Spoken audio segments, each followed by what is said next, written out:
Mabilis na kumalat sa social media ang kahindik-hindik na krimen na naganap sa barangay San Isidro, Rodriguez, Rizal. Nakapangingilabot ang ginawang pagpatay ng ama na si Erdy Veraces sa sarili niyang anak matapos itong ihampas ng makilang ulit sa kasada.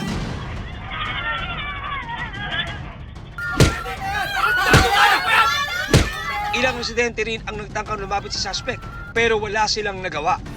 Hanggang isang lalaki nakamotor ang naglakas loob na awatin ang nagwawalang si Erdy.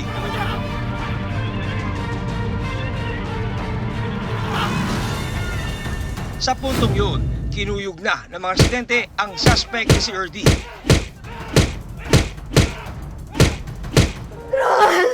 Habang ang lola ni Aaron na si Josephine sumaklolo sa apo.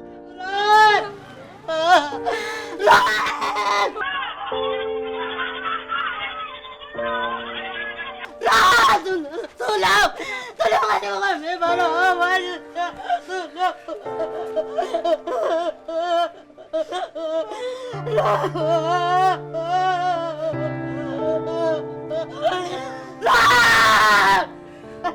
Tulong!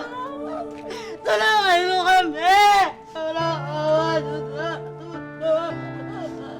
Sabi ko, Aaron, lumaban ka ron na. Ito lang si Lola.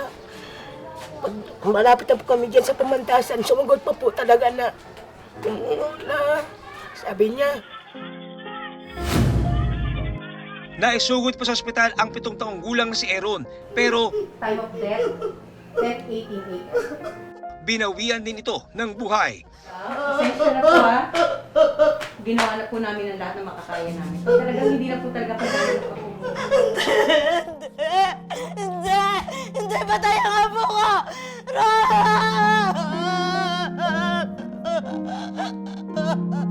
Ron! Gising! Wala na siya! Hindi na inabutang buhay ni Rodolyn Veraces ang anak.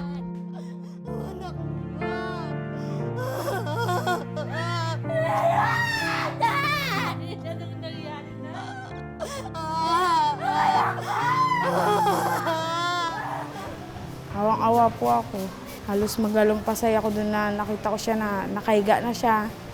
Tapos yung mukha niya talaga na namamaga sa itim na po.